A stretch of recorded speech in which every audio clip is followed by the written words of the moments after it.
පාස්කුවට පෙර තුන්වෙනි ඉරිදා දවසවද වෙනවා. பஸ்கா ஞாயிறுக்கு முன்பதான 3 கிழமைக்கு முன்பதான ஆராதனை நாங்கள் எடுத்துக் கொண்டிருக்கிறோம். යේසුස් වහන්සේ මේ ලෝකයේ ජීවත් වෙන කාලය තුලදී இயேசு கிறிஸ்து இந்த உலகத்தில் வாழ்கிற காலங்களில் විශාල පොරබැදීමක් ඇතුව තමයි මේ කාලය ගත කළේ. பெரிதான ஒரு போராட்டத்தோடு தான் அவர் இந்த அவருடைய அந்த வாழ்க்கையை அவர் மேற்கொண்டார். උන්වහන්සේගේ පොරබැදීම කා සමගද? அவருடைய அந்த போராட்டம் யாரோடு இருந்தது? කා සමගද? யாரோடு இருந்தது? ඒවකට පාලකයන් සමගද? இவாஞ்சலிஸ்ட் அல்லது போதகர்மார்களோடா? නැත්නම් ඒවට හිටියේ සෙනක සමගද? அருகில் இருந்த அந்த ஜனங்களோடா? උන්වහන්සේ පොරබැදීම அவருடைய அந்த போராட்டம் இருந்தது. අපි බයිබලයේ කියවලා බලන විට අපට තේරෙන එක කාරණයක් තිබෙනවා. நாங்கள் வேதாகமத்தை வாசிக்கும் பொழுது எங்களுக்கு புரிகிற ஒரு காரியம் இருக்கிறது. උන්වහන්සේගේ පොරබැදීම මාංශයට විරුද්ධවයි තිබුණේ. அவருடைய அந்த போராட்டம் மாம்சத்துக்கு உட்பட்டதா இருந்தது. නැත්නම් උන්වහන්සේගේ එකම ඉලක්කය උනේ இல்லாவிட்டால் அவருடைய ஒரே நோக்கமாய் இருந்தது අන්ධකාරයට පහර දීමයි. அந்தகாரத்துக்கு அடிப்பது. මොකක්ද මේ අන්ධකාරය? என்ன இந்த அந்தகாரம்? අන්ධකාරයට විරුද්ධ වචනය තමයි அந்தகாரத்துக்கு விரோதமான வார்த்தை தான் ආලෝකය. ஒளி. ආලෝකයට විරුද්ධ වචනය තමයි අන්ධකාරය. ஒளிக்கு விரோதமான வார்த்தை தான் இருள். අපි දන්නවා යේසුස් වහන්සේ කියන්නේ මුළු ලෝකෙටම ආලෝකයක්. எங்களுக்கு தெரியும் இயேசு கிறிஸ்துவானவர் முழு உலகத்துக்கும் ஒளியாய் இருந்தார். එතුමාගේ මනුස්සයන්ගේ ජීවිතයට ගලාගෙන ආපු ආලෝකය දිහා බලන විට அவரோடு இருந்த மனிதர்களுடைய வாழ்க்கையில் இருந்த ஒளியை நாங்கள் பார்க்கும் பொழுது ඉරට ඒ ආලෝකය දෙන්න බෑ. சூரியனால் அந்த ஒளியை கொடுக்க முடியாது. සඳට ඒ ආලෝකය දෙන්න බෑ. சந்திரனால் அந்த ஒளியை கொடுக்க முடியாது. එවැනි උතුම් ආලෝකයක් තමයි යේසුස් වහන්සේ ලෝකෙට ලබා දුන්නේ. அப்படிப்பட்ட ஒரு உன்னதமான ஒளியை தான் இயேசு கிறிஸ்து உலகத்திற்கு கொடுத்தார். ඉතින් අද දවසේ පාවුල් තුමා ඔබට නියෝගයක් දෙනවා. இன்றைய நாளிலும் பரிசுத்த பவுல் உங்களுக்கு ஒரு கட்டளையை கொடுக்கிறார். වර්තමාන සභාව, தற்போதுள்ள சபை, වර්තමාන කිතුණු ජනතාව தற்போதுள்ள கிறிஸ்தவ சபை මේ අභියෝගයේ මැදයි ගමන් කරන්නේ. இந்த சவால்கள் மத்தியில் அவர்கள் பயணம் செய்கிறார்கள். මොකද්ද පාවුල් තුමා ඔබට දෙන්න නියෝගය? பவுல் உங்களுக்கு கொடுக்கிற கட்டளை என்ன? අන්ධකාරයට පහර දෙන්න. இருளை நீங்கள் மேற்கொள்ளுங்கள். අන්ධකාරයට පහර දෙන්න. அல்லாவிட்டால் இருளுக்கு நீங்கள் ஒரு பலவந்தத்தை நீங்கள் செய்யுங்கள். යේසුස් වහන්සේ අන්ධකාරයට පහර දුන්නා. இயேசு கிறிஸ்து இருளுக்கு அடித்தார். පාවුල් තුමා අන්ධකාරයට පහර දුන්නා. பவுல் இருளை தாக்கினார். අද ඔබත් මමත් ඉන්නේ කොතනද? இன்று நீங்களும் நானும் இருப்பது எங்கே? මේ අන්ධකාරයට පහර දීම සඳහායි ඔබවත් මාවත් දෙවියන් වහන්සේ කැඳවලා තිබෙන්නේ. இந்த அந்தகார இருளுக்கு தாக்கத்தை உண்டு பண்ணுவதற்காகவே தேவன் உங்களையும் என்னையும் அழைத்திருக்கிறார். අද දවසේ අපි බයිබලයේ කියුවා එපිස 5 වෙනි පරිච්ඡේදයේ 8 සිට 14 දක්වා.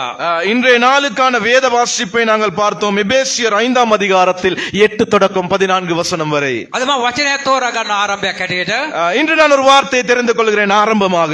එපිස 5 වෙනි පරිච්ඡේදය எபேசியருக்கு எழுதின நிருபம் 5ஆம் அதிகாரத்தில் 11 වෙනි පදය 11வது வசனத்தை வாசிக்க கேட்போம்.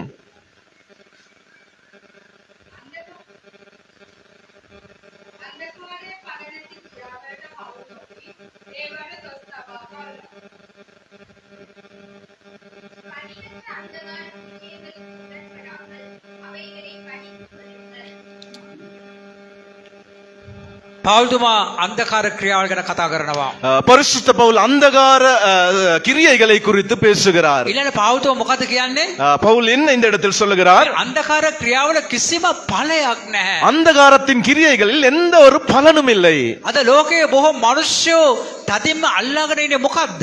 இன்று அநேக மனிதர்கள் இறுக்கமாக பிடித்துக் கொண்டிருப்பது என்ன? මේ අන්ධකාර ක්‍රියාවල් තමයි අල්ලාගෙන இந்த ඉන්නේ. அந்தகாரத்தின் கிரியைகள் தான் தங்களிடத்தில் வருகிறது. සභාව තුල මේ කාරණා අල්ලාගෙන ඉන්නව සෙනග ඉන්නවා. சபைக்குள் இந்த காரியங்களை பிடித்துக் கொண்டிருக்கிற ஒரு சில கூட்டம் இருக்கிறார்கள். නිවස තුල, පවුල තුල, තමන් ව්‍යාපාරයේ හෝ රැකගෙන ස්ථාන තුලත් මේ ක්‍රියාව සමග පොරපදින අවසර එකක් ඉන්නවා. தங்களுடைய குடும்பத்தில் இல்லத்தில் சமுதாயத்தில் இப்படிப்பட்ட குணாதிசயங்களை கொண்ட மனிதர்கள் இருக்கிறார்கள். ඔබ සභාවට එනවා. நீங்கள் சபைக்கு வருகிறீர்கள். සභාවට පැමිණි ඔබ සභාවට පැමිණි මොහොතේ සිට මේ දක්වා ගත කළ කාලය මොහොතක් කල්පනා කරලා බලන්න. நீங்கள் சபைக்கு வருவதற்கு முன்பதாக இருந்து இந்த நாள் வரைக்கும் நீங்கள் வாழ்ந்த வாழ்க்கையை குறித்து சற்று சிந்தித்து பாருங்கள். ඔබ මොනවද කතා කළේ? நீங்கள் எவ்வண்ணமாக பேசினீர்கள்? ඔබ මොනවද සිතුවේ? நீங்கள் எந்த விதத்தில் சிந்தித்தீர்கள்? ඔබ මොනවද සැලසුම් කළේ? நீங்கள் எதை நீங்கள் ஆயத்தம் செய்தீர்கள்? මොහොතක් ඔබ කල්පනා කරලා බලන්න. ஒரு விஷயம் நீங்கள் சிந்தித்து பாருங்கள். ඔබ සමගයි අද වචනේ බෙදා ගන්නට යන්නේ. உங்களோடு தான் நான் வார்த்தையை பகிர்ந்து கொள்ள போகிறேன். ඔබගේ ක්‍රියාවත් සමගයි අද වචනේ බෙදා ගන්නට යන්නේ. உங்களுடைய கிரியைகளோடு தான் நான் உங்களுடைய வார்த்தையை இப்ப நான் பகிர்ந்து கொள்ள போகிறேன். අද ඔබගේ සිතුවිලි, இன்று உங்களுடைய சிந்தை, අද ඔබගේ ක්‍රියාදාමයන් இன்று உங்களுடைய செய்கைகள் බොහෝ දේවල් නිෂ්ඵල දේවල් වත වෙනවා. அநேக காரியங்கள் பலனற்றதாக இருக்கிறது. අපි සභාවට ඇවිල්ලා நாங்கள் சபைக்கு வந்து අපි කෙනෙකුගේ වැරදි හොයනවා නම්, நாங்கள் ஒருவருடைய குற்றத்தை கண்டுபிடிப்போம் என்றால், අපි කෙනෙකුව විවේචනය කරනවා නම්, நாங்கள் ஒருவரை நாங்கள் விமர்சிப்போம் என்றால், කෙනෙක්ව විනිශ්චය කරනවා නම්, நாங்கள் ஒருவரை நாங்கள் நியாயம் தீர்ப்போம் என்றால், සභාවේ අඩුපාඩු හොයනවා නම්, சபையின் குறைவுகளை நாங்கள் தேடுவோம் என்றால், සභාවට එන්නා සෙනගේ අඩුපාඩු හොයනවා නම්, சபைக்கு வருகிற ஜனங்களின் குறைவுகளை தேடுவோம் என்றால், පෞතුමක් මොකද කියන්නේ? பரிசுத்த பவுல் என்ன சொல்லுகிறார்? මේ සියල්ල අන්ධකාර ක්‍රියාවල්. இவை யாவும் அந்தகாரத்தின் செயல்களாய் இருக்கிறது. මේ ක්‍රියාවල් කිරීම තුළින් இந்த செய்கை இந்த செயற்பாடுகள் நடப்பதன் மூலம் ඔබට කිසිම ප්‍රයෝජනයක් ඇති වෙන්නේ නැහැ. உங்களுக்கு எந்த ஒரு பிரயோஜனமும் உண்டாக போவதில்லை. ඔබගේ පවුලේ ජීවිතය ගැන කල්පනා කරලා බලන්න. உங்களுடைய குடும்ப வாழ்க்கையை குறித்து சிந்தித்து பாருங்கள். පුරුෂයා භාර්යාව දරුවෝ ඇතුළු කණ්ඩායම පවුල උතර ඉන්නවා. கணவன் மனைவி பிள்ளைகளாக குடும்பமாக இருக்கிறீர்கள். ඔබ මොනවද නිවසේදී කතා කරන්නේ? நீங்கள் குடும்பத்தில் எவைகளை குறித்து பேசுகிறீர்கள்? අහල පහල ගෙවල් වල තිබෙන කාරණා කතා කරනවද? அக்கம் பக்கத்தில் வீட்டில் இருப்பவர்களின் காரியங்களை குறித்து பேசுகிறீர்களா? එකක මනුෂ්‍යයන්ගේ ගුණ අගුණ කතා කරනවද? ஒவ்வொரு மனிதர்களின் குறைவுகளை பற்றி பேசுகிறீர்களா? රටේ දේශපාලන නායකයන්ගේ වැරදි ගැන කතා කරනවද? அல்லது நாட்டின் அந்த அரசியலில் இருக்கிற குறைவுகளை பற்றி பேசுகிறீர்களா? මේ තිබෙන නීතිය තිබෙන අඩුපාඩු ගැන කතා அந்த කරනවද? கிராமத்தில் இருக்கிற அல்லது அந்த இடங்களில் இருக்கிற அந்த குறைவுகளை குறித்து நீங்கள் பேசுகிறீர்களா? මේ කතා කරන හැම වචනයක්ම பேசுகிற இந்த ஒவ்வொரு வார்த்தையும் පෞතුම මොකද්ද කියන්නේ? பரிசுத்த பவுல் என்ன சொல்லுகிறார்? අන්ධකාර ක්‍රියාවක් කිය. அந்தகாரத்தின் கிரியைகள், කිසිම ප්‍රයෝජනයක් නැති ක්‍රියාවක්. எந்த பிரயோஜனமும் இல்லாத கிரியைகள். ඔබ රැකියාවක් කරනවා නම් நீங்கள் தொழில் செய்வீர்களானால், රැකියාවකට ස්ථාන ගියා මොකද්ද සිද්ධ වෙන්නේ? தொழில் செய்கிற இடத்துக்கு நீங்கள் போனால் என்ன நடக்கிறது? මම රජේ ආරක්ෂා කරු මිනිස්සෙක්. நானும் அரசாங்கத்தில் வேலை செய்த ஒரு மனிதன். වැඩවල ගියා මොකද කරන්නේ? வேலை ஸ்தலத்திற்கு போனால் என்ன செய்வோம்? පාලකයට විරුද්ධව කතා කරනවා. පාලකයට විරුද්ධව. அந்த ஆட்சி செய்யும், அதாவது அந்த மேனேஜ்மெண்டை குறித்து நாங்கள் தப்பாக பேசுவோம். වැඩවලට එන්නව අනිත් අයකට එක එක දේවල් කතා කරනවා. சக ஊழியர்களை குறித்து பலதரப்பட்ட விதத்தில் பேசுவோம். පෞතු මොකද කියන්නේ? பரிசுத்த பவுல் என்ன சொல்லுகிறார்? අන්ධකාර ක්‍රියාවල්. இவை யாவும் அந்தகாரத்தின் செயல். මේවා නිෂ්ඵල ක්‍රියාවල් කියනවා. இதெல்லாம் பலனற்ற செயல். ඔබ පොඩි ව්‍යාපාරයක් කරනවා නම්, நீங்கள் சிறு தொழில் செய்வீர்கள் என்றால், ඔබගේ ව්‍යාපාරයට සම්බන්ධ ගොඩක් මිනිස්සුયો உங்களுடைய வியாபாரத்துக்கு சம்பந்தப்பட்ட அநேக மனிதர்கள், ඔව් ව්‍යාපාරයේ හවුල්කාරයෙක් ඉදිරිය එන්න පුළුවන්. அவர்கள் அந்த வியாபாரத்தில் அந்த உடன்பட்டவர்களாக இருக்கலாம். නැත්නම් යමක් කමක් ලබා ගන්න අපිට එන්න පුළුවන්. இல்லாவிட்டால் எதையாவது அவர்கள் பெற்றுக்கொள்வதற்காக வரலாம். ඔවුන්ස ඔබ මොනවද කතා කරන්නේ? நீங்களும் அவர்களும் எதை குறித்து பேசுகிறீர்கள்? අනවශ්‍ය දේවල් කතා කරනවා නම්, அனாவசியமானவைகளை ඒ பேசுவீர்களானால் දේවල් අන්ධකාර ක්‍රියාවල් බවත්, அவைகள் அந்தகாரத்தின் கிரியை என்றும், ඒවා තුළ කිසිම පළක් නැති බව පෞල්තුමා කියනවා. அவைகளுக்குள் எந்த பயனும் இல்லை என்றும் பரிசுத்த பவுல் சொல்லுகிறார். මේ දවසේ පෞල්තුමා මේ සියලු කාරණා විස්තර කරමින් ඔබේ මොකක්ද අහන්නේ? இன்றைய நாளிலும் பரிசுத்த பவுல் இவை யாவைகளையும் விளக்கப்படுத்தி உங்களிடத்தில் கேட்பது என்ன? ඔබේ ජීවිතේ වැදගත් කාරණා තුනක් තිබෙන්න අවශ්‍යයි. உங்களுடைய வாழ்க்கையில் முக்கியமான 3 காரியங்கள் இருக்க வேண்டும். එපිස සභාවේ හිටිය කට්ටිය ඕපාදුබ කතා කර කට්ටියක් හිටියා. எபேசி சபையில் இருந்தவர்கள் மற்றவர்களின் அந்த ஓப்பதூப்பையை தேடுகிறவர்களாக இருந்தார்கள். එපිස සභා හිටිය අය අඩුගේ කුණු කන්දල් අවුස්සන අයව හිටියා. எபேசி சபையில் இருந்தவர்கள் மற்றவர்களுடைய குப்பையை கிளறவர்களாக இருந்தார்கள். අපේ සභාවත් ඒ වගේද? எங்களுடைய சபையும் அவ்வண்ணமாகவா? ඔබේ සභාව ඒ වගේද? உங்களுடைய சபையும் அவ்வண்ணமாக காரணமாகவா? අද ඔබට නැවත පාවුල්තුමා මතක් කළ දෙනවා. திரும்பவும் பரிசுத்த பவுல் உங்களுக்கு ஞாபகம் ஊட்டுகிறார். ඔබගේ ජීවිතේ කාරණා තුනක් තිබෙන්න අවශ්‍යයි. உங்களுடைய வாழ்க்கையில் 3 காரியங்கள் இருக்க வேண்டும். සභාව තුල පමණක් නෙවෙයි, சபையில் மாத்திரமல்ல, ඔබ ගත කරන්නව සමාජය තුල நீங்கள் வாழ்கின்ற இந்த சமுதாயத்துக்குள்ளும் ඕන තරාතරම් වල හිටියත් எந்த தராதரத்தில் இருந்தாலும் පළවෙනි කාරණය முதலாவது காரியம், ඔබ යේසුස් වහන්සේට පක්ෂපාතී මනුෂ්‍යෙක්ද? நீங்கள் இயேசு கிறிஸ்துவுக்கு பட்சபாதகம் உள்ள மனிதனா? පළවෙනි ප්‍රශ්නේ පාවුල්තුමා ඉදිරිපත් කරන முதலாவது கேள்வியை பரிசுத்த பவுல் முன்வைக்கிறார். යේසුස් වහන්සේ අපේ ජීවිතේ ගැලවුම් කරට පිළිගත්තා. நாங்கள் இயேசு கிறிஸ்துவை சொந்த இரட்சகராக ஏற்றுக்கொண்டோம். අපි උන්වහන්සේගේ අඩිපාරේ ගමන් කරන්න තෝරාගෙන அவருடைய அடிப்பாதையில் நாங்கள் பயணிக்க வேண்டும். අපි උන්වහන්සේ එකගව තමයි බෞතිස්මය ගත්තේ. நாங்கள் அவரோடு ஒன்றிணைந்து தான் நாங்கள் முழுக்கு ஞானஸ்தானத்தை අපි பெற்றுக்கொண்டோம். පරණ ජීවිතේ සම්පූර්ණ අත්හරිනවා කිව්වා. நாங்கள் பழைய வாழ்க்கையை சம்பூர்ணமாக விட்டு விலக வேண்டும். මත්පැන් පානය කළා නම්, குடி நாங்கள் குடித்திருந்தால், මත්ද්‍රව්‍ය පානය කළා නම්, போதை வஸ்துக்கள் நாங்கள் குடித்திருந்தால், සල්ලාලකම් කළා නම්, காம விகார காரியங்களை செய்திருந்தால், වේශ්‍යකම් කළා නම්, வேசித்தனம் செய்திருந்தால், බොරු කිව්වා නම්, பொய் சொல்லி இருந்தால், කපටිකම් කළා නම්, ஏமாற்று வேலைகள் செய்தால், වංචාල් කළා නම්, வஞ்சனையாக இருந்தால், පුරුෂයා හෝ භාර්යාව එකිනෙක ද්‍රෝහිකම් කළා නම්, புருஷனாவது மனைவியாவது துரோகிகளாய் மாறினால், අපි මේ සියල්ල අතරිනවා කියලා කිව්වා. இவை யாவற்றையும் நாங்கள் விட்டு விடலாம். සියල්ල අතරිනවා.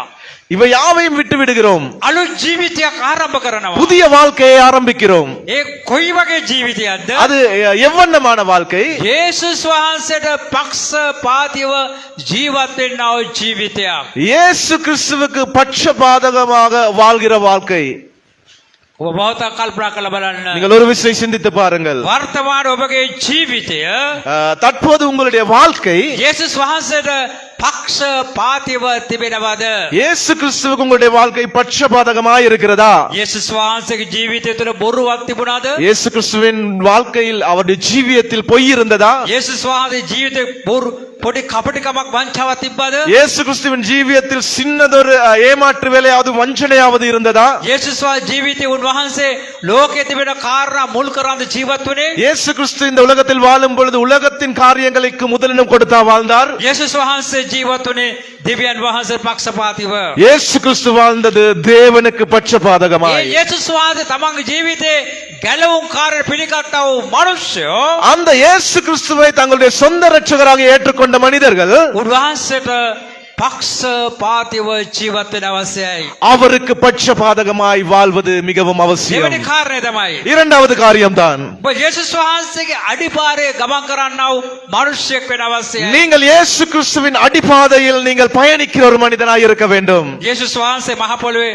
යම් ගමනක් ගමන් කළා. இயேசு கிறிஸ்து இந்த பூமியில் ஒரு பயணத்தை மேற்கொண்டார். යේසුස් වහන්සේ මේ මහ පොළොවේ ගමන් කරන විට இயேசு கிறிஸ்து இந்த பூமியில் வாழ்ந்த பொழுது තනි පුද්ගලයෙක් නෙමේ. அவர் தனி மனிதன் அல்ல. එයා වටා විශාල සෙනඟක් හිටියා. அவரை சுற்றி விசாலமான ஜனத்திரளான கூட்டங்கள் இருந்தது. විවිධ ආගමික කණ්ඩායම් හිටියා. பலதரப்பட்ட மத குழுவினர்கள் இருந்தார்கள். විවිධ අදහස් උදාහරණ මනුෂ්‍ය හිටියා. பலதரப்பட்ட எண்ணங்களை சிந்தைகளை பகிர்ந்து கொள்ளுகிறவர்கள் இருந்தார்கள். සමාජයේ මොන ආකාරයේ මනුෂ්‍ය හිටියා. சமுதாயத்தில் எந்த விதமான மனிதர்கள் இருந்தாலும் යේසුස් වහන්සේ මනුෂ්‍යයන්ගේ අඩිපාරේ ගමන් කළේ නැහැ. இயேசு கிறிஸ்து அந்த மனிதர்களின் அடிப்பாதையில் பயணிக்கவில்லை. යේසුස් වහන්සේ දෙවියන් වහන්සේට ගමන් කරන මාර්ගයක් හදලා දෙනවා. இயேசு கிறிஸ்து இந்த மனிதர்களுக்கு பயணிப்பதற்குரிய ஒரு பாதையை உண்டு பண்ணி கொடுக்கிறார். දෙවියන් වහන්සේ යේසුස් වහන්සේ ගමන් කරන හදලා දුන්න මාර්ගය තමයි தேவன் மனிதர்களுக்கு பயணிப்பதற்காக உண்டு பண்ணின பாதைதான் දෙවියන් වහන්සේගේ අඩිපාරේ ගමන් කිරීම.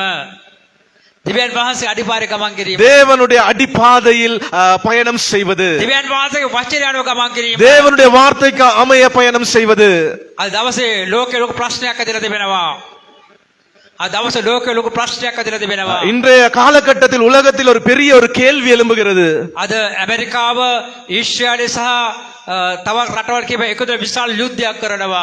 இன்று காலகட்டத்தில் நாங்கள் பார்க்கலாம் அமெரிக்கா ஈரான் மற்றும் இஸ்ரேல் தேசத்தின் யுத்தத்தை காணக்கூடியதா இருக்கிறது. එක කණ්ඩායමක් ක්‍රිස්තියානි ආගම අදහනවා. ஒரு குழுவினர் கிறிஸ்தவத்தை பின்பற்றுகிறவர்கள், තව කට්ටියක් මුස්ලිම් ආගම අදහනවා. இன்னும் ஒரு குழுவினர் முஸ்லிம் மதத்தை பின்பற்றுகிறவர்கள், තව කට්ටියක් යුද ආගම අදහනවා.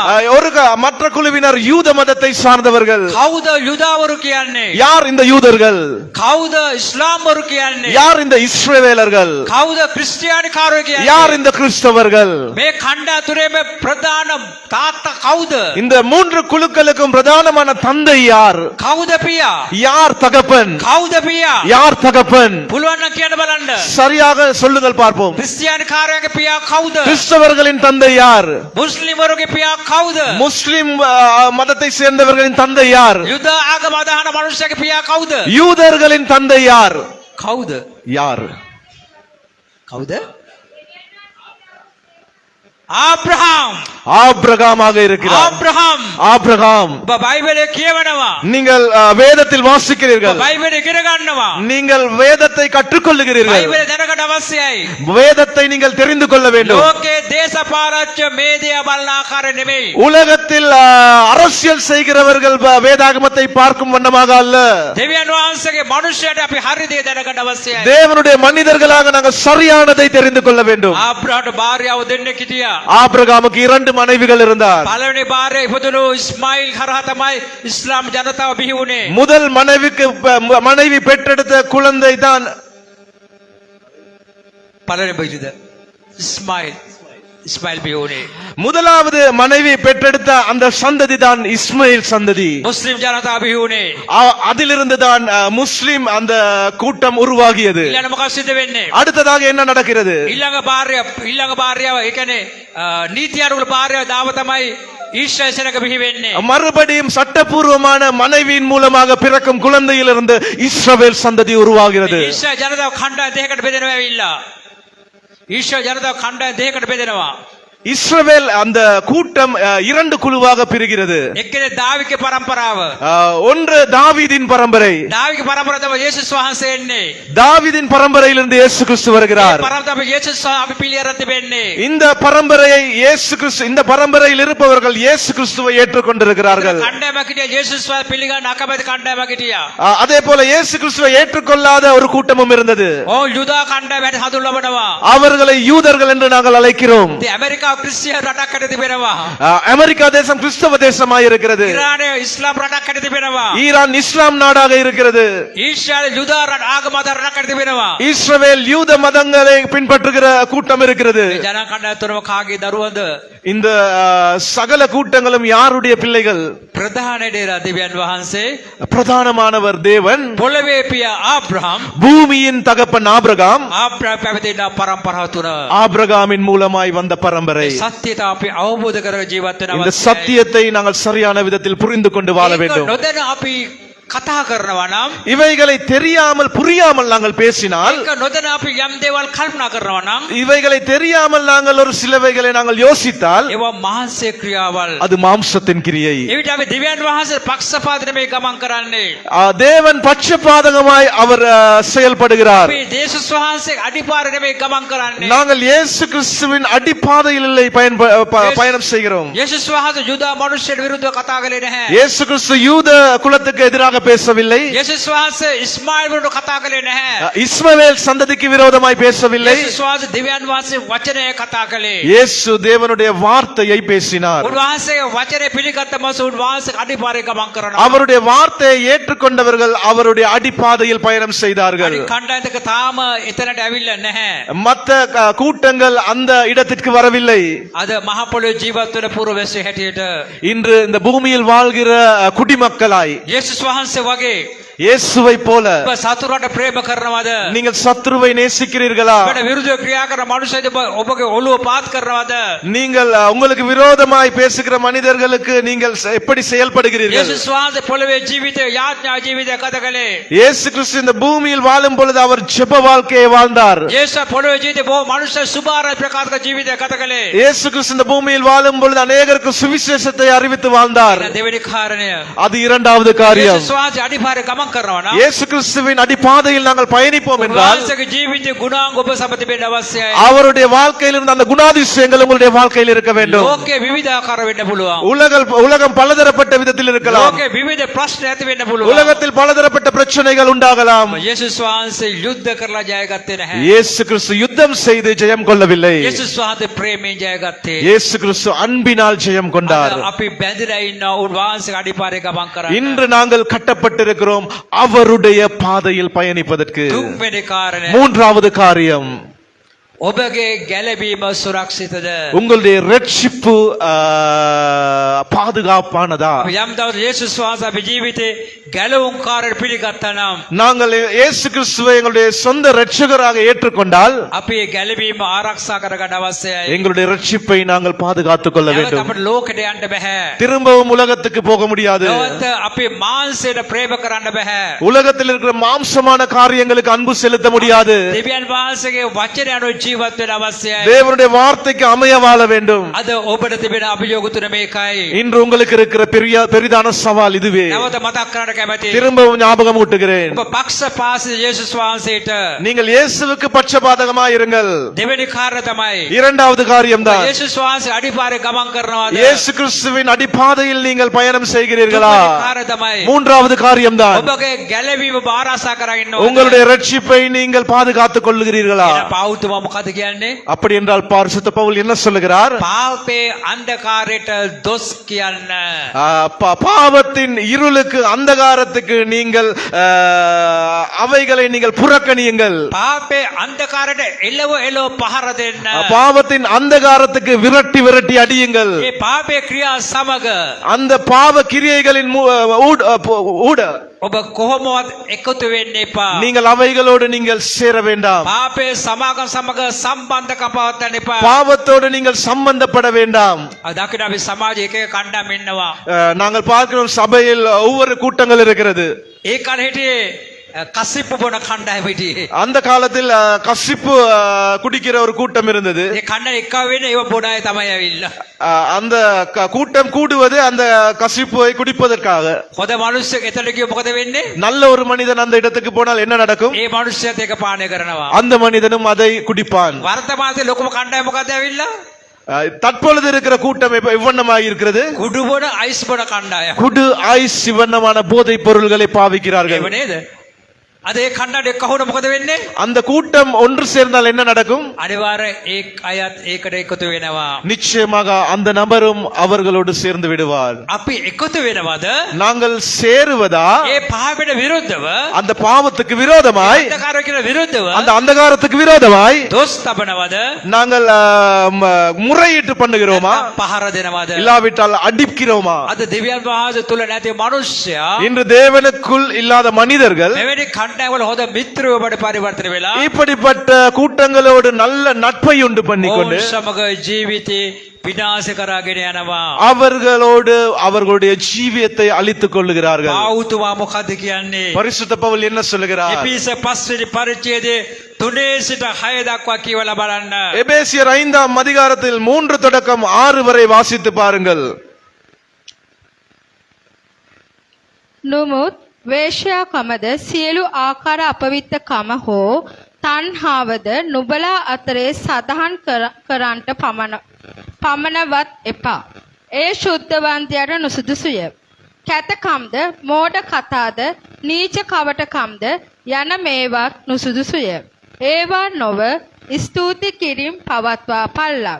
මක් නිසාද වේශ්‍යාකම් කරන්නෙකුටවත් අපවිත්ත තැනැත්තෙකුටවත් රූප වදින්නෙකු ලෝභයෙකුටවත් ක්‍රිස්තුස් වහන්සේගේද දෙවියන් වහන්සේගේද රාජ්‍යයේ උරුමයක් නොලැබෙන බව නුඹලා සන්තක ලෙස දැන සිටින්නහුය. හිස් වචන වලින් නුඹලා රවටන්ට කිසිවෙකුට ඉඩ නොදෙල්ලා. මක් නිසාද මේ දේවල් නිසා දෙවියන් වහන්සේගේ උදහස අකීකරුකමේ පුත්තයන් පිටට පැමිණෙන්නේය. ஆமென்.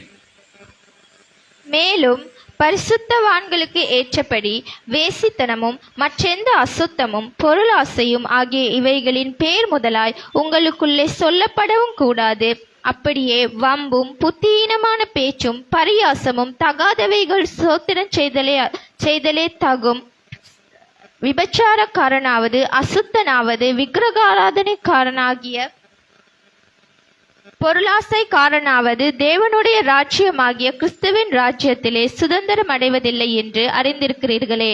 இப்படிப்பட்டவைகளின் நிமித்தமாக கீழ்ப்படியாமையின் பிள்ளைகள் மேல் தேவ கோபாக்கினி வருவதால் ஒருவனும் உங்களை வீண் வார்த்தைகளினாலே மோசம் போக்காதபடிக்கு எச்சரிக்கையாயிருங்கள். ஆமென். ආමේන්. මේ බයිබල් පදය කියවන විට இந்த வேத பகுதியை வாசிக்கும் பொழுது පරණ ගීතිකාවක් මතක් වෙනවා. பழைய ஒரு பாடல் ஞாபகம் வருகிறது. කාටද මොකද්ද ගීතිකාව කියලා මතක් වෙනවද? யாருக்காவது ஞாபகம் வருது என்ன பாடல் என்று? අපි පොඩි කාලේ මේ ගීතිකාව සබප් පාසලේ ගායනා කරනවා. சிறு வயதில் நாங்கள் சண்டே ஸ்கூலில் இந்த பாடலை பாடியதுண்டு. කාටද මතකද? සන්ඩේ ගියේ ළමයි අපි අද මෙතන ඉන්නේ. ඉදිරියටම යමු වටපිට නොබලමු සතුරට පාර දෙමු. ඉදිරියට වටපිට නොබලමු සතුරට පාර දෙමු. මාංශය ලෝකය භයානක සතුරොයි. මාංශය ලෝකය භයානක සතුරොයි. ජයගා නට යන සෑම දෙනා අපි ආත්ම නිසා කඩිනම් කරමු. ජයගා නට යන සෑම දෙනා අපි ආත්ම නිසා කඩිනම් කරමු. දුක් කුසලාගෙන වැටි වැටි වාතන් කල්වරියට අඩියා. දුක් කුසලාගෙන වැටි වැටි වාතන් කල්වරියට අඩියා. කැමැත්ත අතර කුරුසිය අරගෙන කැමැත්ත අතර කුරුසිය අරගෙන අන්තිම දක්වාම එම අඩිපාර ආපසු නොබලා ඉන්න ගියා. ආමෙන්. යේසුස් වහන්සේ මාංශය අතහැරලා இயேசு கிறிஸ்து மாம்சத்தை விட்டு விலகி ලෝකය අතහැරලා உலகத்தை விட்டுவிட்டு සතුරගෙන් ගැලවිලා சத்ருவிலிருந்து விடுதலையாகி අන්තිම ගමන යන්න ගියා. கடைசி பயணத்தை යේසුස් மேற்கொண்டார். වහන්සේ ලෝකෙද සැරලා බැලුවේ නැහැ. இயேசு கிறிஸ்து உலகத்தை குறித்து பார்க்கவில்லை. අද ඔබේ සතුරා කවුද? இன்று உங்களுடைய சத்ரு யார்? මාංශය සහ ලෝකය. மாம்சமும் உலகமும். පෞතුමා කියනවා பரிசுத்த பவுல் சொல்லுகிறார், කාරණා හතක් කියනවා මාංශය සහ ලෝකේ කාරණා හතක්. 7 காரியங்கள் மாம்சத்தை குறித்தும் කාරණා හතක් කියනවා. 7 காரியங்களை குறித்து பேசுகிறார். බයිබලෙන් කතා කරන්නේ. வேதாகமத்திலிருந்து பேசுகிறார். මේ කාරණා හත අද සමාජ තුළ අලංකාර අලෙවි වෙන බිස්නස් එකක් වෙලා. இந்த 7 காரியங்களும் சபைக்குள் இது ஒரு வணிகமாய் மாறிவிட்டது. ලෝකයේ තුළ உலகத்திற்குள் සමාජ තුළ මේවා తీරව දන්නේ නැහැ කියන්න. சபையா உலகமா என்று புரிந்து கொள்ள முடியவில்லை. ඇයි පෞතුමා එපිස සභාවට මේක කියන්නේ? ஏன் பரிசுத்த பவுல் எபேசி சபைக்கு இதை சொல்லுகிறார்? යම් කාරණයක් ඇති මේ සම්බන්ධය එතුමාට කතා කරන්න. இந்த காரியத்தை குறித்து பேசுவதற்கு ஒரு காரணம் இருக்கலாம். බලමු කාරණා හත මොකද්ද කියන එක ඇවිල්ලා. பார்ப்போம் 7 காரியங்களும் எவை என்று. පළවෙනි කාරණේ වෙස්සකමෙන් අයින් වෙන්න කියලා කියනවා. முதலாவது காரியம் விபச்சாரத்திலிருந்து விடுதலை ஆகுங்கள். ඔබට භාර්යාවක් ඉන්නවා නම්, உங்களுக்கு ஒரு மனைவி இருப்பார் ඔබට என்றால், පුරුෂයෙක් ඉන්නවා නම්, உங்களுக்கு ஒரு புருஷன் இருப்பார் என்றால், තවක් කෙනෙක් ළඟට යන්න බෑ. இன்னொருவரிடம் நீங்கள் போகவும் முடியாது. යේසුස් වහන්සේ මොකද කියන්නේ? இயேசு கிறிஸ்து என்ன சொல்லுகிறார்? තවක් කෙනෙක් ගැන හිතන්නත් බෑ. இன்னும் ஒருவரை குறித்து நீங்கள் நினைக்கவும் முடியாது. ක්‍රියාවට වඩා සිතවිල්ල පාපය බරපතල කියලා කියනවා. கிரியைகளுக்கு விட சிந்தை அது மிகவும் பலம் வாய்ந்தது என்று දෙවෙනි சொல்லப்பட்டிருக்கிறது. කාර්ය මොකක්ද සඳහන් කරන්නේ? இரண்டாவது காரியத்தை குறித்து நாங்கள் பார்ப்போம். අපවිත්‍රකම. அசுத்தமானவைகள். ශරීරයේ අපවිත්‍රකම. சரீரத்தில் இருக்கிற அசுத்தம், සිතුවිලි තුළ තියෙන අපවිත්‍රකම. சிந்தையில் இருக்கிற அசுத்தம், මනසට එන අපවිත්‍රකම. மனதில் இருக்கிற அசுத்தம், මේක බරපතල පාපයක් කියලා කියනවා. இது பயங்கரமான பாவம் என்று வேதம் சொல்லுகிறது. තුන්වෙනි කාරණය மூன்றாவது காரியம் තෘෂ්ණාව. இச்சை. අද බොහෝ මනුෂ්‍යයෙක් තිබෙන ආසාව මොකද්ද? இன்று அநேக மனிதரிடத்தில் இருக்கிற ஆசை என்ன? ගොඩක් හම්බ කරගන්න ඕන කියලා හිතනවා. அநேகமாக சம்பாதித்துக் கொள்ள வேண்டும் මම என்று. බලවත් සේවයක් කරන්න ඕන කියලා හිතනවා. நான் ஒரு வல்லமையான ஊழியத்தை செய்ய வேண்டும். ඒක හොඳයි. அது நல்லது. අනිත් එක්කන වඩා මම බලවත් වෙන්න ඕන කියලා හිතනවා. மற்றவர்களை விட நான் வல்லமையா இருக்க வேண்டும் என்று நினைக்கிறார்கள். ඒක තමයි තෘෂ්ණාව. அதுதான் இச்சை. සභාව තුළ මුල් තැන ගන්න උත්සාහ කරනවා. සභාව තුළ මුල් තැන ගන්න උත්සාහ කරනවා. சபையில் முன்பதாக இருப்பதற்கு அவர்கள் முயற்சிக்கிறார்கள். මම ගිය සතියේ යාපනයේ අන්තිම පාඩම අවසන් කළා. நான் கடந்த கிழமை யாழ்ப்பாண பகுதியில் கடைசி வேத படிப்பை முடித்து සභා விட்டேன். පරිපාලකටම අන්තිම පාඩම අපි ඒකට කතා කළේ. சபையின் நிர்வாகத்தை குறித்து தான் கடைசி பாடமாக படிப்பித்தோம். අපි සභාවට එන්නේ මොකටද? நாங்கள் சபைக்கு வருவது எதற்கு? දෙවියන් වහන්සේට වන්දනාමාන කරන්නයි. தேவனை ஆராதிப்பதற்காக. සමහර කට්ටිය සභාවට එන්නේ මොකද්ද? சிலர் சபைக்கு வருவது எதற்காக? ඉලක්කයක් මුල් කරගෙන. ஒரு சில நோக்கத்தோடு. ඒක තෘෂ්ණාව. அது இச்சை. ඒක තෘෂ්ණාව. அது இச்சை. දෙවියන් වහන්සේ සභාව තුළ මනුෂ්‍යය ගොඩනගන්නේ. தேவன் சபைக்குள் மனிதனை கட்டுவது. දෙවියන් වහන්සේ තමයි මනුෂ්‍යයන්ට විවිධාකාර දීමනාවල් සහ වරප්‍රසාද දෙන්නේ. தேவன் தான் மனிதர்களுக்கு பலதரப்பட்ட வரங்களையும் கொடுப்பனவுகளையும் கொடுப்பது. එසේ නැතු අපි හිතනවා මම මේ ඉලක්කයට යන්න ඕන කියලා. අපි හිතනවා මේ ඉලක්කයට යන්න ඕන කියලා. நாங்கள் விரும்புவோம் என்றால் அந்த இடத்திற்கு போக வேண்டும் என்று. ඒක තෘෂ්ණාව. அது இச்சை. පෞල් මොකද කියන්නේ? பரிசுத்த பவுல் என்ன சொல்லுகிறார்? තෘෂ්ණාව ඉවත් වෙලා යන්න.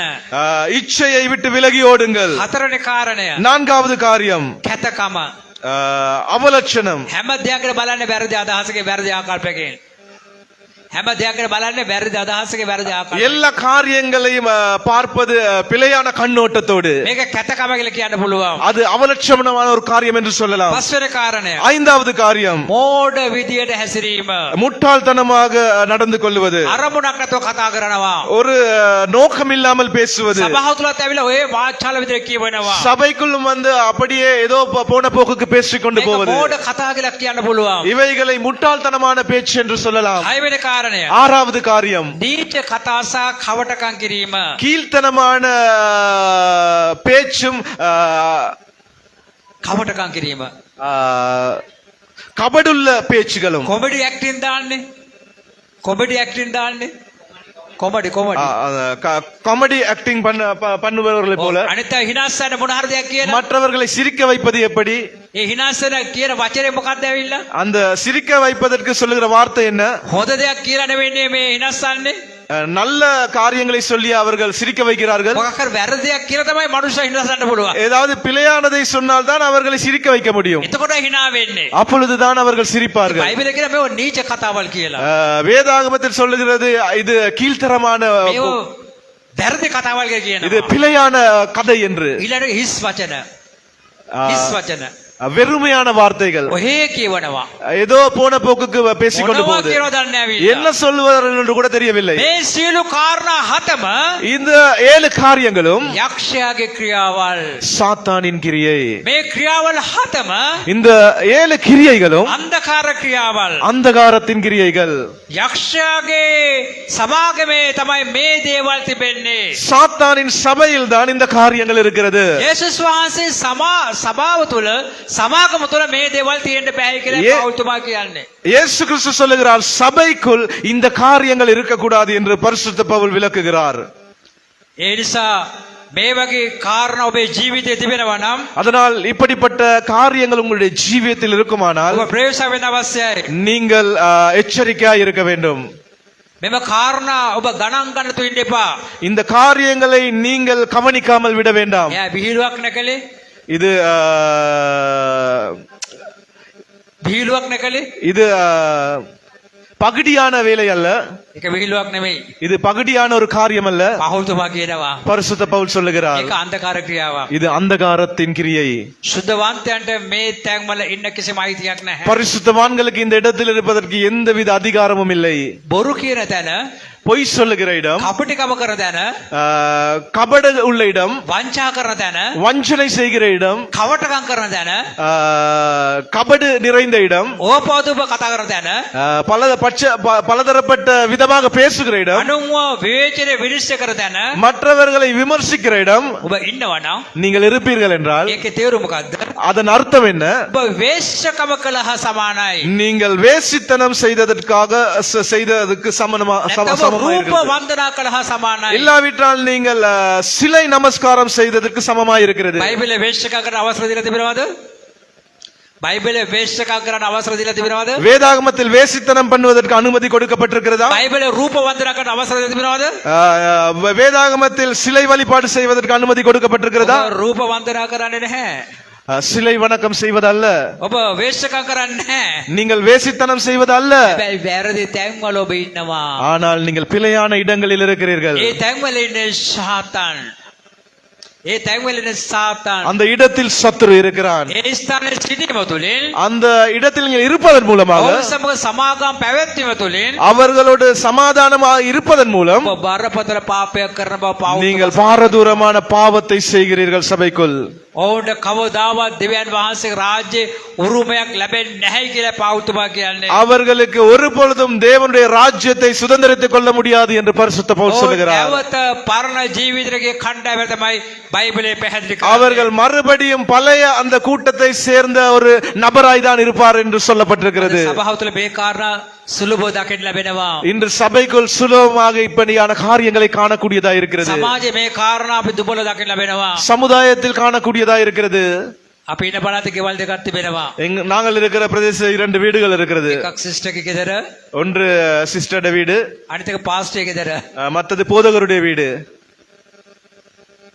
දෙවියන් වහන්සේගේ දරුවෝ ඇරෙන්න, දෙවියන් වහන්සේ දරුවෝ ඇරෙන්න, தேவனுடைய பிள்ளைகளை தவிர, අවශ්‍යතාවට ඇරෙන්න அவசியமான இடத்தை தவிர කිසිම කෙනෙක් මේ ගෙවල් දෙකට එන්නේ නැහැ. කිසිම කෙනෙක් මේ ගෙවල් දෙකට එන්නේ නැහැ.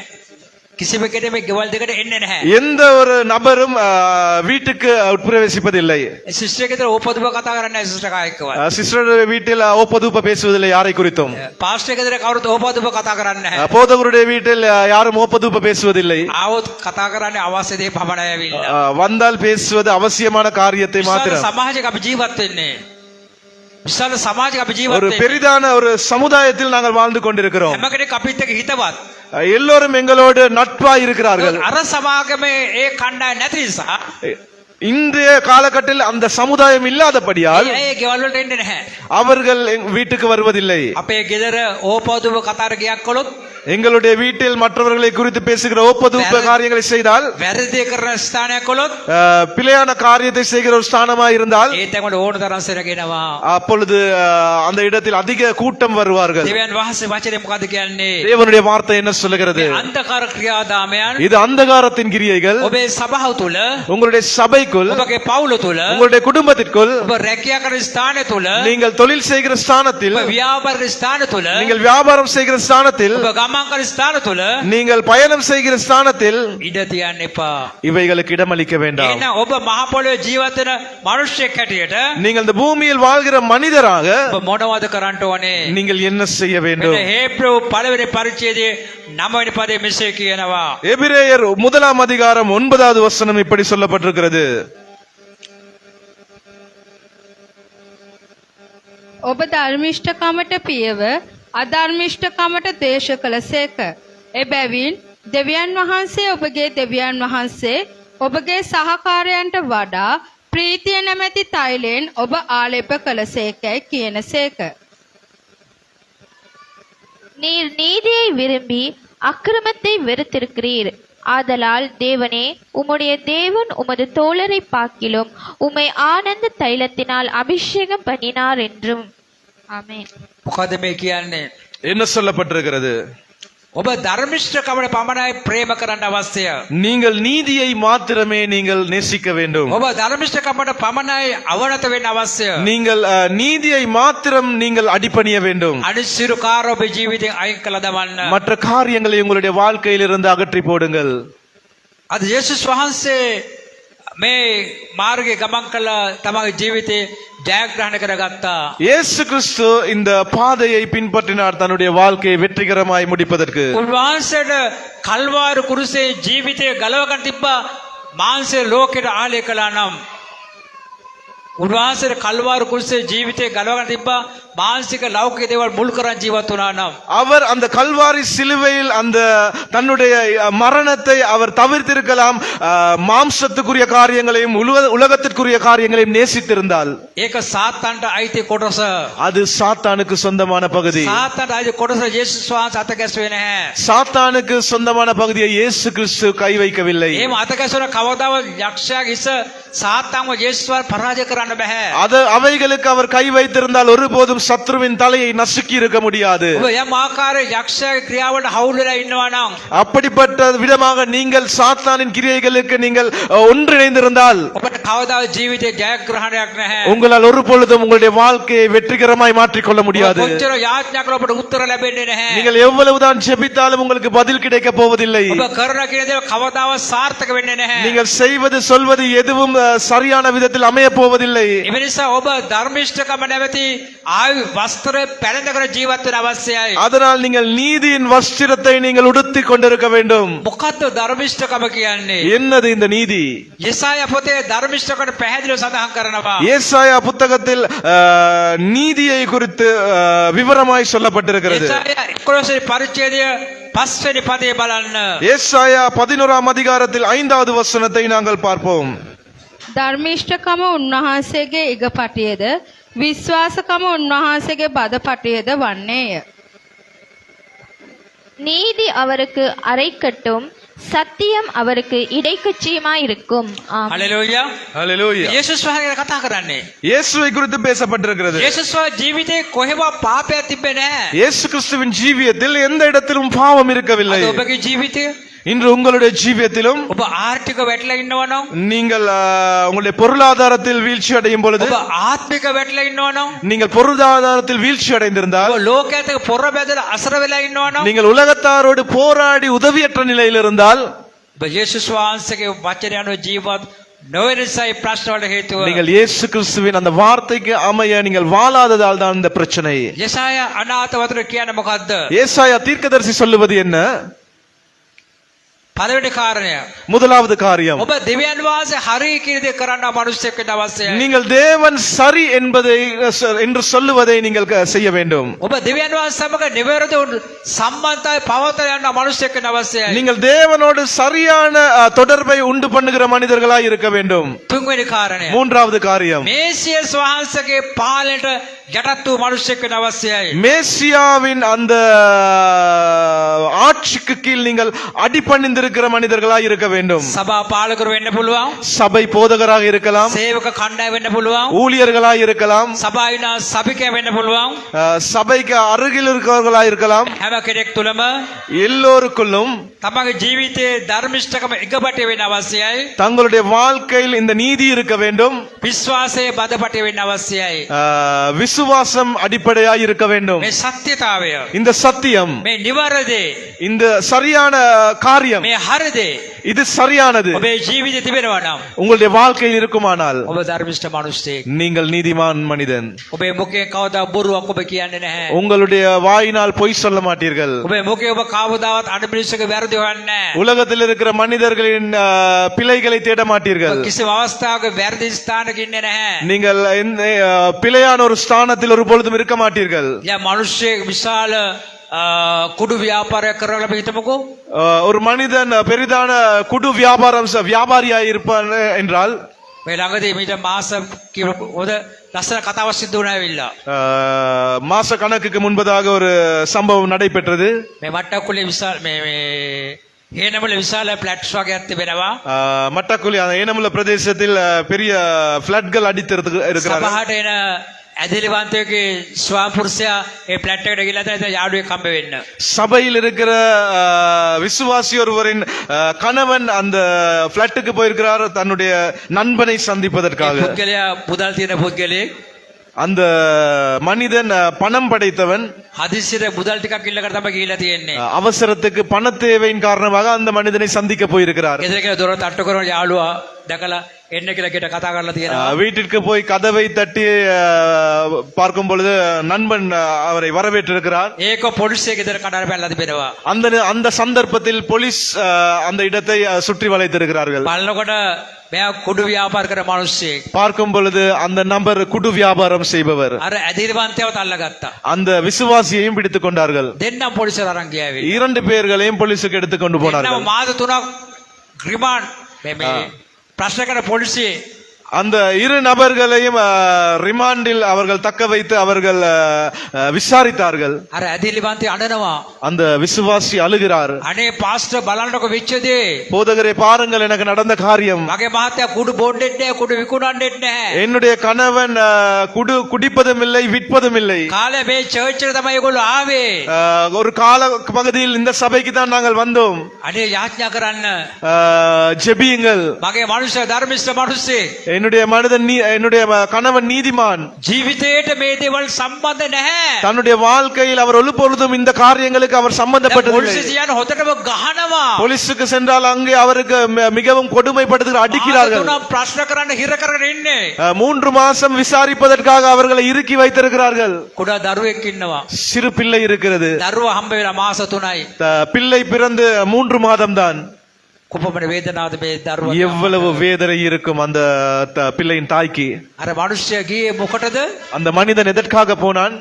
අතමාල්ට මුදුනක් ඉල්ල ගන්න ගියේ. தன்னுடைய தேவைக்கு எவ்வளவாவது பணம் பெற்றுக் கொள்வதற்காக. අන්තිම මොකක්ද උනේ? இறுதியில் நடந்தது என்ன? කුඩු වලට සම්බන්ධ කියලා යාට ඇතුළට යන සිදු වුණාවිල්ලා. குடுக்கு சம்பந்தப்பட்டதாக அவருக்கு சிறைக்கு போக வேண்டி ஆயிற்று. ඊට පස්සේ මමත් යාඥා කළා. அதன் பின்பதாக நாங்களும் செபித்தோம். ගොඩක් අය යාඥා කළා. அநேகர் செபித்தார்கள். මීට මාස 3කට කලින් ඔව්ව නිදහස් කළා තිබෙනවා. 3 மாசத்துக்கு முன்பதாக அவரை விடுதலை செய்திருக்கிறார்கள். බයිබලේ කියන්නේ මේක තමයි.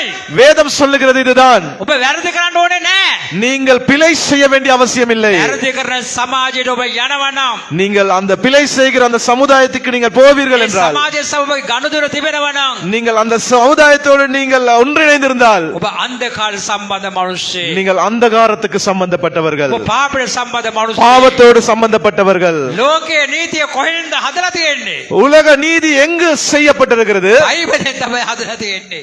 வேதாகமத்திலிருந்து දිව්‍යන් செய்யப்பட்டிருக்கிறது. වහන්සේ තමයි කියන්නේ වැරදි සමාජයක හිටියොත් උඹත් එතන අයිති කියලා. දිව්‍යන් වහන්සේ තමයි කියන්නේ ඔබ වැරදි සමාජයක හිටියොත් ඔබ ඒකට අයිතිකාරයෙක්, ඔබ කොටස්කාරයෙක්. பிழையான ஒரு இடத்தில் அல்லது சமுதாயத்தில் நீங்கள் அந்த இடத்தில் நீங்கள் கலந்து கொள்வீர்கள் என்றால் நீங்கள் அவைகளில் பங்குதாரர்களாய் இருக்கிறீர்கள் என்று தேவன் சொல்லுகிறார். කවුද කියන්නේ? யார் சொல்லுகிறார்? දිව්‍යන් වහන්සේ. தேவன் சொல்லுகிறார். රටේ නීතිය, ලෝකේ නීතිය මොකක්ද? உலகத்தின் நீதி என்ன? ලෝකේ නීතිය දෙක තමයි. உலகத்தின் சட்டமும் அதுதான். ඔබ කුඩු බොන්න ඕනේ නැහැ. நீ குடு குடிக்கவில்லை தேவையில்லை. කසිප්පු බොන්න ඕනේ නැහැ. கசிப்பு குடிக்க தேவையில்லை. පෙර දෙන හිටියත් ඇති. அவைகளை நீங்கள் வடிக்கிற இடத்தில் இருந்தாலும் போதும், විකුණන දෙන හිටියත් ඇති. விற்கிற வியாபாரம் செய்கிற இடத்தில் இருந்தாலும் போதும், වැරදිකාරයා. நீங்களும் குற்றவாளி. ඒ අපට අයිතියක් නැහැ ඒ සමාගම් වල ගිහිල්ලා ඉන්න. எங்களுக்கு அந்த இடத்தில் இருப்பதற்கு உரிமை இல்லை. ධර්මිෂ්ඨ මිනිස්සු කවදා ස්ථාන වල යන්නේ නැහැ. நீதிமான்கள் ஒரு பொழுதும் அந்த இடத்திற்கு போவதில்லை. වැරදි කරන මිනිස්සගේ මුදල් අපට ගන්න අයිතියකුත් නැහැ. වැරදි කරන මිනිස්සගේ මුදල් ගන්න අයිතියකුත් නැහැ. වැරදි බිස්නස් කරන මිනිස්සගේ මුදල් ගන්න අපට අයිතියක් නැහැ. பிழையான வியாபாரம் செய்வது அல்லது தொழில் செய்கிற மனிதனிடமிருந்து பணத்தை பெற்றுக் கொள்வதற்கும் எங்களுக்கு உரிமை இல்லை. ඒකයි දිව්‍යන් වහන්සේ ඔබට කියන්නේ. அதுதான் தேவன் உங்களுக்கு சொல்லுவது. ලෝකෙට ආසාවට මාංශයට ඉඩ දෙන්න එපා. உலகத்திற்கு மாம்சத்திற்கு ஆசைக்கு நீங்கள் இடமளிக்க ඒ வேண்டாம். තැන් වල ඉන්නේ සාතන්. அதில் இருப்பது சாத்தான். එතන ක්‍රියා කරන යක්ෂයා. அந்த இடத்தில் கிரியை செய்வது சத்துரு. ඒ තැන් වලට එළව එළව පහර දෙන්න. அந்த இடங்களுக்கு நீங்கள் விரட்டி விரட்டி நீங்கள் அடியுங்கள். අද ඔබ කොයි වගේ මිනිස්සෙක් වෙන්න ඕනද? நீங்கள் இன்று எந்த விதமான மனிதனாய் இருக்க අපේ வேண்டும்? ලෝකේ කතාවක් කියනවා. உலகத்தின் ஒரு கதை இருக்கிறது. සාන්ත දාන්ත තීන්ත කුප්පි කියනවා. சாந்த அந்த அந்த விதமாக சொல்லப்படுகிறது. සාන්ත දාන්ත තීන්ත කුප්පි වගේ කියලා කියනවා. சாந்த குணமுள்ள அந்த அப்படிப்பட்ட ஒரு மனிதர்கள் என்று சமப்படுத்து ஒரு வார்த்தை இருக்கிறது. බෞද්ධය කියන කතාවක් තියෙනවා. பவுடர் என்று ஒரு வார்த்தை இருக்கிறது. මේ මිනිස්සු ඇවිදින බෝ පැලයක් කියලා කියනවා. இந்த மனிதன் நடமாடும் ஒரு அரச மரம் அல்லது அந்த போ மரம் என்று சொல்லுவார்கள். ඔබ අහලා තියෙනවද? අර ඇවිදින බෝපැලයක් ඇල්ලේ. அந்த நடமாடும் பூமரம் என்று சொல்லுவார்கள். බෞද්ධ කට්ටිය එහෙම තමයි කියන්නේ ඇවි. பௌத்த மக்கள் இப்படித்தான் சொல்லுவார்கள். ක්‍රිස්තියානි කට්ටිය කොහොමද කියන්නේ? கிறிஸ்தவர்கள் எப்படி சொல்லுவார்கள்? අන්න යනවා. அந்த போகிறார். අන්න යනවා. කවුද? ஆனா போ யாரு? බයිබල් කාර්යය. பைபிள் බයිබල් කාර්යය. பைபிள்காரன். ඔබ ඒව අහන්න ආසද? உங்களுக்கு அப்படி கேட்க ஆசையா? ආසයිද? ஆசையா? ඇවිදින බෝපැලයක් කෙට කැමතිද?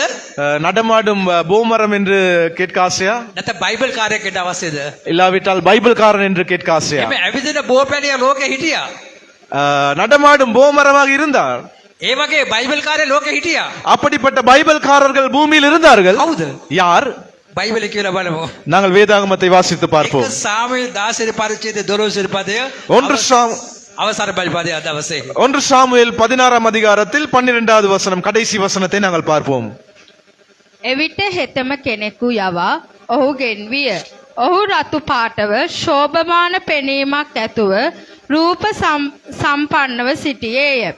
ස්වාමීන් වහන්සේ නැගිට මොහු ආලේප කරපන්න. මොහු ඒ තැනැත්තා යයි කීසේක. ஆள் அனுப்பி அவனை அழைப்பித்தான். அவன் சிவந்த மேனியும் அழகிய கண்களும் நல்ல ரூபமுள்ளவனுமாயிருந்தான்.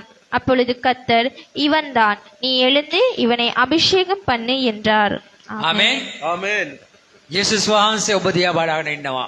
இயேசு கிறிஸ்து உங்களை நோக்கி பார்த்து கொண்டிருக்கிறார். ඔබගේ ඇතුලේ අදා යේසුස් වහන්සේ හොඳට දන්නවා. உங்களுடைய உள்ளந்தரியங்களை இயேசு கிறிஸ்து நன்கு அறிந்திருக்கிறார். එදා දවසේ දෙවියන් වහන්සේ දාවිත්ව දැනගෙන හිටියා වගේ. அன்றைய நாள் தேவன் தாவீதை அறிந்திருந்தது போல. දාවිට සහෝදර කී දෙනෙක් හිටියද? தாவீதுக்கு எத்தனை சகோதரர்கள் இருந்தார்கள்?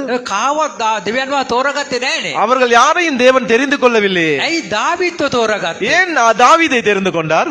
කාරණා කීපයක් තිබෙනවා. ஒரு சில காரணங்கள் இருக்கிறது. කුඩා කාලේ පටන් දාවිත් சிறு வயது தொடக்கம் தாவீது දෙවියන් වහන්සේගේ ජීවිතය හිටිය මිනිස්සෙක්. தேவனுக்காக வைராக்கியமாய் இருந்த மனிதன். ආමේන්. ஆமென். මම අද ජොසේව ඉස්සර ළඟට ගත්තා. ජොසේ පුතාම ළඟට ගත්තා. ජොසේව ළඟට ගත්තා. யோசியாவுக்கு அருகாமையில் அவர் சேர்த்து கொண்டார். මම කුඩා දරුවා කාරණයක් ඇහුවා. சிறு பிள்ளையை நோக்கி ஒரு காரணத்தை கேட்டார். මගේ පස්සේ මේ චර්ච් එකේ පාස්ටර් වෙනවා කැමතිද කියලා. எனக்கு பின்பதாக இந்த சபையை பொறுப்பெடுக்க பாஸ்டராக இருக்க நீ விரும்புகியா? ඔව් මම කැමතියි. ஓ நான் விரும்புகிறேன். මොකද වර්ෂිප් කරන්න කියලා. ஆராதனை நடத்து என்று சொன்னேன். හොඳට වර්ෂිප් කළා ඇවි. நன்றாக ஆராதனை நடத்தினார். දෙමාපියෝ දැනගෙන දරුවා කුඩා කාලේ පළ දෙවියන් වහන්සේට ගොඩනගා ගන්නවිල්ලා. பெற்றோர்கள் அவர்களுக்கு இருக்கிற பொறுப்பு சிறு பிள்ளைகளை சிறு பிராயத்திலிருந்தே அவர்களை ஆயத்தப்படுத்த வேண்டும். මම දවස් කිහිපයක් බලන් හිටියේ මේ දරුවාගේ පල්ලියේ තිබෙන හැසිරීම. நான் ஒரு சில நாட்களாக நான் உற்று நோக்கி கொண்டிருந்தேன், கவனித்துக் கொண்டிருந்தேன் இந்த பிள்ளையின் நடைமுறைகளை குறித்து. දෙවියන් වහන්සේ මට කතා කළා. தேவன் எனக்கு பேசினார். අර සිස්ටර්ට මගේ පුටුවක් නැති කළා. அந்த சிஸ்டர் என்னுடைய கதிரையும் இல்லாமாக்கிட்டார். එයා ඊතර අල්ලගෙන ඉල්ලුවා. அவர் பிடித்துக் கொண்டிருக்கிறார். මාව නැවත මෙතට එයා ඉලෙව්වා. மறுபடியும் இந்த இடத்துக்கு என்னை அனுப்பிவிட்டார்கள். ඇඳුමත් ඇදගෙන அந்த உடையை மணிந்து கொண்டு ජොසියා ගෙනත් තියාගෙන யோசுவா வைத்துக் கொண்டு ගීතිකා කරන්න කියලා කිව්වා. பாடல் பாடும்படியாக சொன்னார். වර්ෂිප් කරන්න කිව්වා. worship பண்ணும்படியாக சொன்னார். අනාගත පාස්ටර් දැන් මෙයා වැඩ පටන් අරගෙන ඇවිල්ලා. அழுது அழுது අනාගත පාස්ටර් දැන් එයා වැඩ පටන් අර ආදිද. எதிர்கால போதகருக்குரிய வேலையை இப்ப ஆரம்பித்து விட்டார். ආමේන්. ஆமென். දාවිත් ඒ වගේ தாவீது இவ்வண்ணமாய் කුඩා කාලේ දෙවියන් වහන්සේට ජීවිතව හැසිරුණ ළමෙක්. சிறு வயது தொடங்கி தேவனுக்காக வைராக்கியமாய் வாழ்ந்த மனிதர். දෙවියන් වහන්සේ ගොඩක් ආසා කළ ප්‍රේම කළ දරුවෙක්. தேவனுக்கு மிகவும் நேசித்த ஒரு மனிதன். ඒකයි දෙවියන් වහන්සේ දාවිට ප්‍රේම කළේ. அதனால் தான் தேவன் தாவீதை நேசித்தார். ඔබේ ජීවිතේ කොහොම ගෙවුණා ඔබ දන්නේ නැහැ. உங்களுடைய வாழ்க்கை எவ்வளமாய் இருக்கிறது என்று தெரியவில்லை. ඔබගේ දරුවන්ව දෙමාපියන්ට උගන්වන්න දෙවියන් වහන්සේ තුල කුඩා කල්වක් ගමන් කරන්න. உங்களுடைய பிள்ளைகளை தேவனுக்காக வைராக்கியமாய் நிற்பதற்கு நீங்கள் சிறு வயது தொடங்கிய அவர்களுக்கு நீங்கள் அந்த பயிற்சிகளை கொடுங்கள். දාවිගේ ජීවිතේ ප්‍රධාන කාරණා තුනක් තිබ්බා. தாவீதின் வாழ்க்கையில் பிரதானமான 3 காரியங்கள் இருந்தது. දෙවියන් වහන්සේ දැනගැනීමට ආසා කළා. தேவனை அறிந்து கொள்ள வேண்டும் என்று வாஞ்சித்தான். දෙවියන් වහන්සේගේ මඟ පෙළ ලබාගෙන දෙවියන් වහන්සේ අනුගමනයට උත්සාහ කළා. தேவனுடைய வழிநடத்தல்களை பெற்றுக் கொள்வதற்காக தேவனோடு இணைந்திருந்தான். දෙවියන් වහන්සේ දරා ගන්න ඕනකම තිබ්බා. தேவனை அவன் பார்க்க வேண்டும் என்ற அந்த வாஞ்சை இருந்தது. මේ කුඩා දරුවෝ අවසාන කොහෙද කියලා නවතින්නේ? இந்த சிறு பிள்ளை இறுதியாக எந்த இடத்திற்கு போய் நிற்பான்? ඊශ්‍රායල් ජනතාවගේ රජ කෙනෙක් ලෙසයි. இஸ்ரவேலின் ராஜாவாக අද ඔබගේ දරුවව இன்று உங்கள் பிள்ளைகளை ලෝකාකාර නෙවෙයි. உலக விதமாக அல்ல, ඔබ ලෝකාකාර නෙවෙයි. நீங்கள் உலக ரீதியாக அல்ல, දෙවියන් වහන්සේගේ පාරේ ගමන් කරන්න. தேவனுடைய பாதையில் நடங்கள், දෙවියන් වහන්සේගේ මාර්ගේ දරුවෝ හදන්න. தேவனுடைய வழியில் பிள்ளைகளை நடப்பியுங்கள். ඔවුන්ට ගැලවිලා හරි මාර්ගේ යන්න පුළුවන්. அவர்கள் ரட்சிக்கப்பட்டு அவர்கள் வழி விலகி வேறு பாதைக்கு போகலாம். දැන් බයිබලයේ කොහෙවත් තිබෙනවද දාවිද් කුඩා කාලෙකට දෙවියන් වහන්සේ ප්‍රේම කළා කියලා? வேதாகமத்தில் எந்த இடத்திலாவது இருக்குதா தாவீது சிறு பிராயத்திலிருந்து தேவனை நேசித்தான் என்று? බයිබලයේ කොහෙවත් දෙවියන් වහන්සේ කුඩා කාලෙකට දාවිද් අනුගමනය කළා කියලා? வேதாகமத்தில் எங்காவது குறிப்பிடப்பட்டிருக்கிறதா தேவனை அவன் சிறு வயது தொடங்கி அவனை பின்பற்றினான் என்று? බයිබලයේ කොහෙවත් තියෙන කුඩා කාලෙකට දෙවියන් වහන්සේ දාවිද් දරාගත්තා කියලා? வேதாகமத்தில் எங்காவது குறிப்பிடப்பட்டிருக்கிறதா தாவீது சிறு பிராயத்திலிருந்து தேவனோடு இணைந்திருந்தான் என்று? 1 சாமுவேல் 16:2 இல்லை. நம்ம கீதாவளிய விசுத்துன கேவல බලන්න. சங்கீதம் 23ஆம் அதிகாரத்தை வாசித்து பார்த்தால் தாவீது தமගේ ජීවිතය ගැන කතා කරනවා. இந்த இடத்தில் தாவீது தன்னுடைய ஜீவியத்தை குறித்து பேசுகிறான். කුඩා කාලෙම දෙවියන් වහන්සේ ප්‍රේම කළා. சிறு பிராயத்திலிருந்து தேவனை நேசித்தான். ඔව් ලෝකෙට මුල් තැන දුන්නේ නැහැ. அவன் உலகத்திற்கு முதலிடம் கொடுக்கவில்லை, පාපෙට මුල් තැන දුන්නේ නැහැ. பாவத்திற்கு முதலிடம் கொடுக்கவில்லை, මාංශයට මුල් තැන දුන්නේ නැහැ. மாம்சத்திற்கு முதலிடம் கொடுக்கவில்லை, ලෞකික දේට මුල් තැන දුන්නේ නැහැ. மற்ற காரியங்களுக்கு முதலிடம் கொடுக்கவில்லை. දැන් අවස්ථාවට වැරදුනා නම් ஒரு இடத்தில் அவனுக்கு பிழைத்திருந்தால் ඔව් වැරද ඉක්මනින් හදාගෙන அந்த பிழையை சீக்கிரமாய் சரி செய்து கொண்டு දෙවියන් වහන්සේගේ පැත්තට ආවා. தேவன் பக்கமாக சார்ந்தான். ඔහුගේ ජීවිතය දෙවියන් වහන්සේ වුණා. அவனுடைய வாழ்க்கை தேவனாய் மாறியது. සභාවේ ගොඩාක් දරුවෝ ඉන්නවා. இந்த சபையில் அநேக பிள்ளைகள் இருக்கிறார்கள். දෙමාපියන්ම මොකද්ද කියන්නේ? பெற்றோர்கள் என்ன சொல்லுகிறார்கள்? දෙවියන් වහන්සේලා ඔවුන් ආදන දාවිත් වගේ. தேவனுக்குள்ளாக எதிர்கால தாவீதை போல දාවිත්ට වඩා ඉදිරි තැන්වල දරුවෝ යන්ට යනවා. தாவீதை விட முன்னோக்கி உங்களுடைய பிள்ளை போக போகிறான். ඔබත් මෙතෙක්කල් දාවිත් වගේ ජීවත් වෙන්නේ නැත්නම් இன்று வரை நீங்கள் தாவீதை போல உங்களுடைய வாழ்க்கை இல்லாவிட்டால் අද දවසේ දාවිත්ව අනුගමනය කරන්න. இன்றைய நாளில் நீங்கள் தாவீதை பின்பற்றுங்கள். පාව් තුමා ඒක තමයි එපිස් සභාවට කියන්නේ. பரிசுத்த பவுல் இவைகளை தான் எபேசி சபைக்கு சொல்லுகிறார். අපි අස්වසා ගනිමු. கண்களை மூடிக்கொள்வோம். අපේ ජීවිතය ගැන මෙහෙය කරමු. எங்களுடைய வாழ்க்கையை குறித்து நாங்கள் சிந்தித்து பார்ப்போம். අද දවසේ දෙවියන් වහන්සේ වචනේ දීලා අවසానයි. இன்று நாளில் தேவனுடைய வார்த்தையை கொடுத்து முடிந்தாயிற்று. අද ඔබගේ වගකීම මොකද්ද? இன்று உங்களுக்கு இருக்கிற பொறுப்பு என்ன? අන්ධකාරයට පහර දෙන්න. அந்தகாரத்துக்கு நீங்கள் அடி கொடுப்பது. අන්ධකාරය සම කිසිම සම්මතකමක් තියාගන්න එපා. அந்தகாரத்தோடு எந்தவித சம்பந்தங்களையும் உண்டு பண்ணி கொள்ள வேண்டாம். ලෝකේ හැමතැනම තිබෙන්නේ අන්ධකාර තිප්පොළවල්.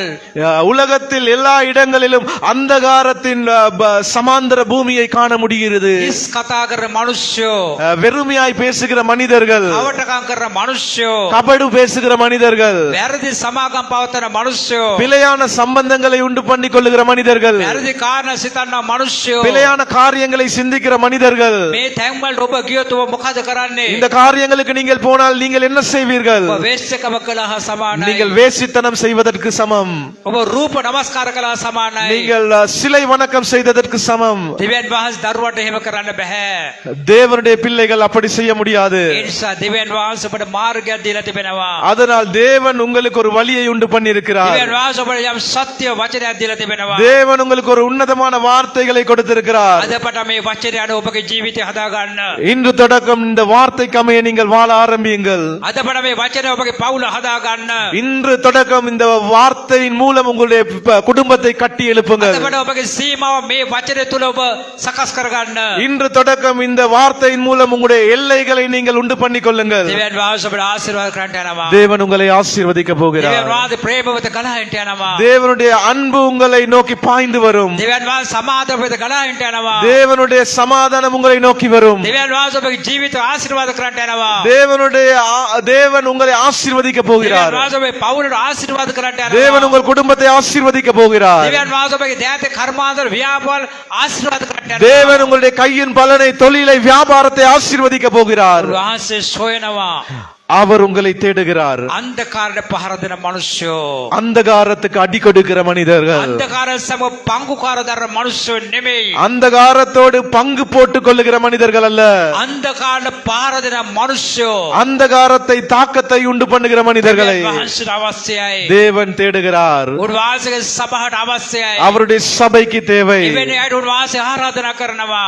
அப்படிப்பட்டவர்களை தேவன் அழைக்கிறார். උන්වහන්සේ ධර්මයට මහ පොළොවේ ජීවත් වෙන ලෙස அவருக்கு நீதிமான்களாய் இந்த பூமியில் வாழ்வதற்கு ඔබත් මමත් පැවතිගෙන ඉන්නේ ආබ්‍රහම්ගේ පරම්පරාවෙන්. நீங்களும் நானும் இணைந்திருப்பது ஆபிரகாமின் பரம்பரையோடு. ආබ්‍රහම් පරම්පරාව තමයි දාවිත් පෙරවට ආවේ. ஆபிரகாமின் சந்ததியிலிருந்து தான் தாவீது வந்தான். දාවිත්ගේ පරම්පරාව තමයි යේසුස් වහන්සේ මේ ලෝකෙට ආවේ. தாவீதின் பரம்பரையிலிருந்து தான் இயேசு கிறிஸ்து இந்த பூமிக்கு பிறந்தார். යේසුස් වහන්සේ දුන්නෝ ගැලීම අත්පත් කරත ඔබ இயேசு கிறிஸ்துவின் மூலமாய் வந்த அந்த ரட்சிப்பை கைப்பற்றிக் கொண்ட நீங்கள் ආබ්‍රහම්ගේ දරුවෝ හැටියට ඉන්නවා. இன்று நீங்கள் ஆபிரகாமின் பிள்ளைகளாய் இருக்கிறீர்கள். වෙනුවෙන් දෙවියන් වහන්සේ විශාල ආශිර්වාද රසක් සූදානම් කළ තිබෙනවා. உங்களுக்கு முன்பதாக பெரிதான ஆசீர்வாதத்தை இயேசு கிறிஸ்து அவர் ஆயத்தப்படுத்தி இருக்கிறார். ආබ්‍රහම්ෙන් දෙවියන් වහන්සේ කීකරු වෙන්න.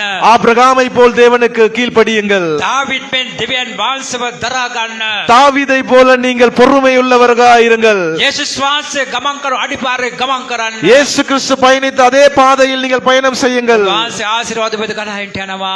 அவர் உங்களை ஆசீர்வதிப்பார். අද ඊශ්‍රායල් සෙනග இன்று இஸ்ரவேல் ஜனங்கள், ඉරානයේ ඉන්න ජනතාව, ஈரானில் இருக்கிற ஜனங்கள், ඇමරිකාවේ ඉන්න ජනතාව அமெரிக்கா தேசத்தில் இருக்கிற ஜனங்கள் මේ සත්‍යතාව දන්නේ නැතුව යුද්ධ කරනවා. இந்த சத்தியத்தை சரியாக புரிந்து கொள்ளாமல் அவர்கள் யுத்தங்களை செய்கிறார்கள். පවුලේ දරුවෝ තුන්දෙනා මිනි මරා ගන්නවා. இது ஒரே குடும்பத்தில் இருக்கிற 3 பிள்ளைகள் அவர்கள் சண்டையிட்டுக் கொண்டிருக்கிறார்கள். අදත් ඒ දේ සිද්ධ වුණා. அன்றும் அது நடந்தது, අදත් ඒ දේ සිද්ධ වෙනවා. இன்றும் அதே நடக்கிறது. මේ සිදුවීම තුළ ලෝකේ විනාශ වෙන්න යන්නේ. இந்த காரியத்தின் மூலமாக இந்த உலகம் அழிவுக்கு வரும். බයිබලයේ කියනවා வேதம் சொல்லுகிறது. මේ කණ්ඩායම් කරන යුද්ධය අවසානයේ මොකද්ද?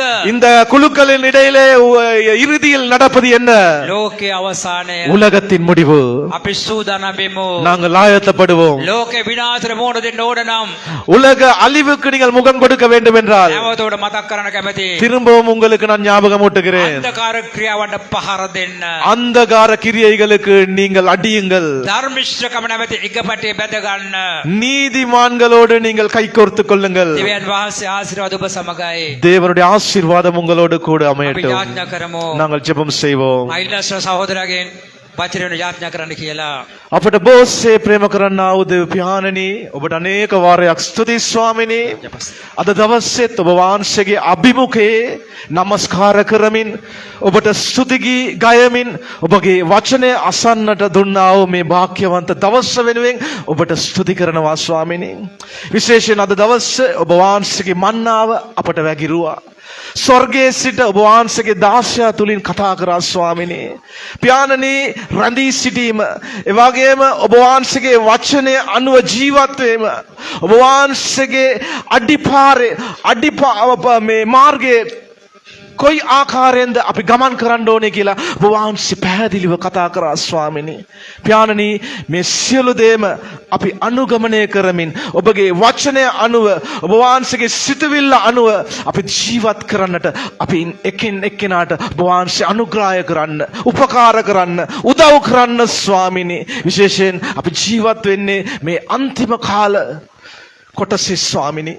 පියාණනි, අදහිල්ලේ අපි තව තවත් වර්ධනය වෙන්න, ඔබගේ වචනය අපි තව තවත් වර්ධනය වෙන්න, ඔබගේ වචනය අපි තව තවත් ඉගෙන ගන්නට පියාණනි ඔබ වහන්සේගේ කරුණාව අපිට දෙනු මැනව ස්වාමිනේ. පියාණනි, සභාවේ සිටිනා වූ සියලු දෙනාම වහන්සේගේ බලවත් අස්තයට බාර කර යාඥා කරනවා. කුඩා දරුවන් පටන් වැඩි මහල්ලුන් පවා ඔබ වහන්සේගේ වචනය අනුව ජීවත් වෙන්නට, ලෝකයේ අනුව නොවේ ස්වාමිනේ, ලෝකයේ මනුෂ්‍යයත් එක්ක නොවේ ස්වාමිනේ, ලෝකයේ තියෙන සමාජයත් එක්ක නොවේ ස්වාමිනේ, ඔබ වහන්සේගේ සත්‍ය වචන තුලින් රැඳී සිටින්න පියාණනි අපට උදව් කළ මැනව.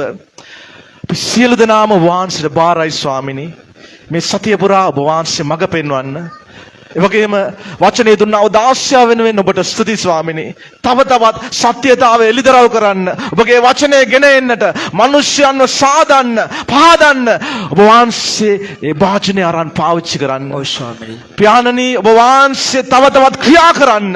සභාවට විතරක් පමණක් නොවේ ස්වාමිනී සමාජයටත් අරන් පාවිච්චි කරන්න ඔබ වහන්සේගේ බලය ඔහුට දුනු මැනව ස්වාමිනී ඔබ වහන්සේ ආරක්ෂා කර මඟ පෙන්වන්න සියලු ස්තුති ගෞරවය මගිමය ඔබ වහන්සේගේ උතුම් බලවත් නාමයට පමණක් අපි පුද කර ජේසුස් ක්‍රිස්තුස් වහන්සේගේ නාමයෙන් අපි යාඥා කරනවා ජීවමාන දෙවි පියාණනි ආමේන්. අපි නැගිටිමු. හලෙලූයා.